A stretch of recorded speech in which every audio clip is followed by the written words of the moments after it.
Ladies and most gentlemen, today we're going to talk about World PvP, yes. So BFA has now launched and everyone seems pretty happy with it overall.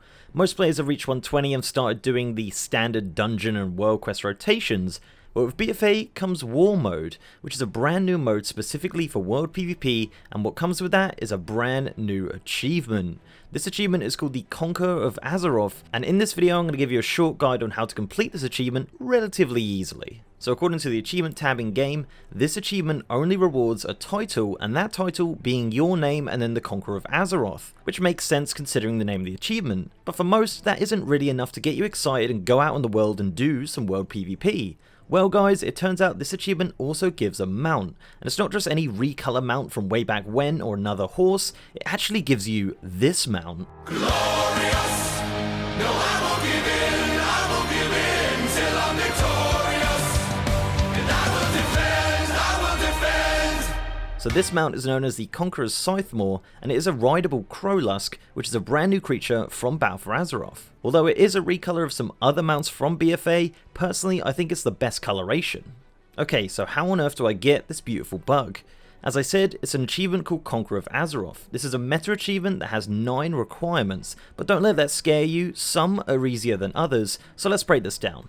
So let's start off with the achievement Bounty Hunting. Okay, so if you didn't know, there are now things in World PvP called bounties, and not the coconut kind. About 3 people got that rubbish joke. A bounty is placed upon an enemy player during World PvP once they've been an assassin rank for a period of time. Basically, if he's killed a lot of people without being killed for ages. They will then be marked on the main map and the mini map for you to kill.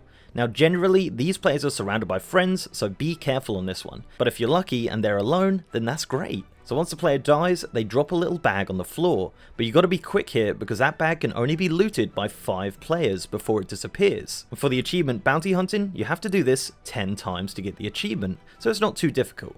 So the next achievement you need is War Supplied. The objective of this achievement is to open a War Supply crate from an air supply drop while in War Mode. So if you haven't even turned on War Mode, you're probably wondering what on earth a War Supply crate is. Well, you know how your little baby brother plays Fortnite and he screams something about a crate and does some silly dance? Well, it's like the grown-up version of that. Basically, when you're out in the world PvPing, every 15 to 20 minutes, there will be a sound of a flying machine above you, and when you look up, you should be able to see it, and once that happens, follow it. If you're lucky enough, a mark will come up on your mini-map, not your main map, saying that the supply crate is nearby. And if you're the first to open this crate, which has a 10-second cast time, you will get the achievement. Even if you're not the first to loot it, go for it anyway, as it has a chance for some nice gear if your faction are able to claim it first. So the next achievement in the meta is called Band of Brothers. Now this achievement has several requirements, but it's probably one of the easiest on here. All it requires you to do is do some World PvP and PvE events in a group of 2 to 5 people. This does not work in a raid to my knowledge. Firstly, you have to get an honorable kill, which is super easy.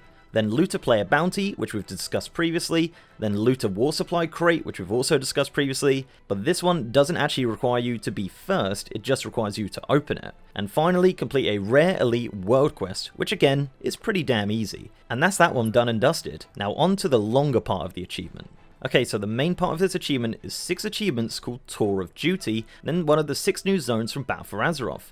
And the goal here is to obtain 1000 honor inside each of these zones. Now this can be done by killing players, completing quests which reward honor, looting bounties which give 100 honor, and opening crates. So each week there is a quest called Call to Arms and then a zone name. This quest requires you to kill 10 players of the opposite faction in a specific zone. So naturally a lot of the world PvP for that week will be happening in that zone. So if you don't mind waiting 6 or so weeks to do this part of the achievement, that would probably be the best way for you to do it. But if you don't want to wait that long, it does take long, but it's very doable. I've seen many players running around on this mount, so don't let this section of the achievement deter you. Personally, I've been trying to do some world PvP during my Twitch streams with viewers, and many other streamers have also been doing stuff like this as well, so keep an eye out for that. And that's it. It is a time-consuming achievement, but the reward of a mount and title is well worth it in my opinion. And you never know, this achievement might actually progress as the expansion continues, so we could end up getting more rewards from World PvP.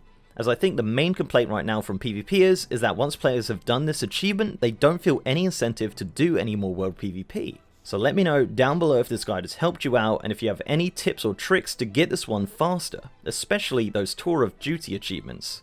So before I go, I'd like to give a massive shout out to my Twitch subs, patrons, and YouTube channel members. You guys are awesome. If you'd like to support the channel in any of those ways, links are down below.